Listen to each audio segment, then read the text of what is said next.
Bismillahirrahmanirrahim.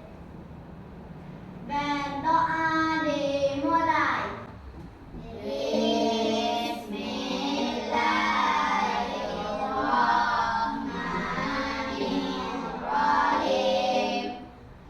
Rabbi shrahli sadri wa yassir li amri wahlul 'uqdatam min lisani yafqahul qawli. Rabbi zidni ilma warzuqni fahma.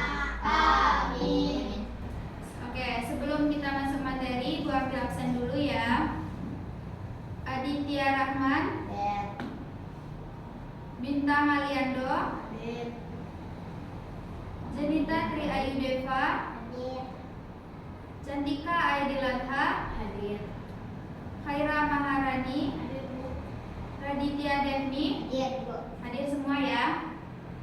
Nah, pada materi hari ini kita akan membahas tentang tayamum. Sebelumnya aku mau nanya nih, udah ada yang tahu belum tayamum itu apa? Belum. Kita lihat dulu dari pengertian tayamum. Tayamum itu adalah bersuci dari hadas besar dan hadas kecil dengan mengusapkan seluruh wajah dan tangan menggunakan debu atau permukaan bumi lainnya. Nah, tayamum ini kita lakukan ketika pertama, ketika kita tidak mendapatkan air. Kedua, ketika kita berada dalam perjalanan jauh.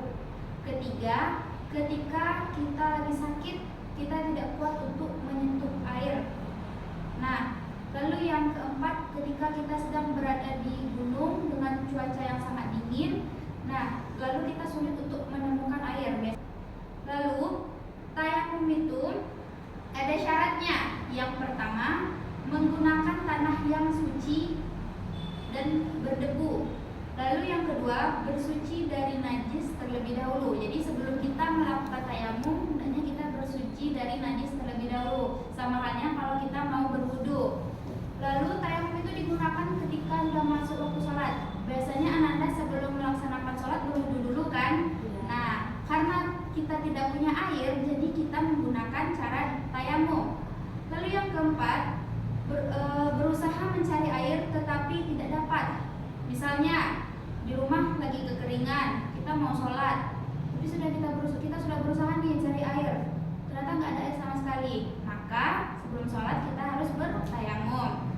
Lalu tayamum itu hanya boleh dilakukan untuk satu kali sholat saja. Untuk satu kali sholat maksudnya, misalnya Ara mau sholat zuhur, tapi karena di rumah Ara nggak ada air, jadi Ara tayamum. Setelah tayamum, Ara sholat. Nah, setelah itu masuk waktu asar.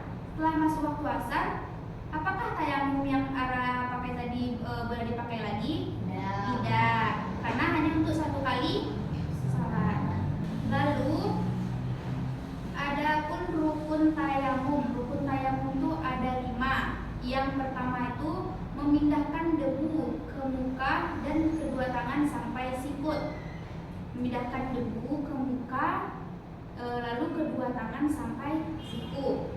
Lalu membaca niat. Lalu yang ketiga, mengusap muka atau wajah. Yang keempat, mengusap kedua tangan sampai siku tadi. Nah, yang kelima, tertib. Oke? Nah, coba kita praktekkan tayamum. Bagaimana tayamum itu? Pertama, debunya bisa kita ambil dari buku.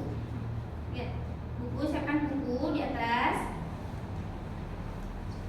Oke. Lalu bukunya bersih, kan? Kedua, telapak tangan diangkat. Tempelkan kedua telapak tangan di buku. Ditekan, lalu ditekukkan 3 kali. 1, 2, 3. Boleh ditepuk, boleh ditiup. Kalau ditiup, ditempelkan, ditiup. Nah, setelah ditekukkan, lalu diusapkan ke seluruh wajah dengan membaca niat. Niatnya tadi apa? Nawaitu tayamuma liistibahatis sholat fardhu lillahi ta'ala. Oke. Setelah membaca niat, debu yang tadi sudah terpakai? Nah, tadi yang ambil debunya di mana?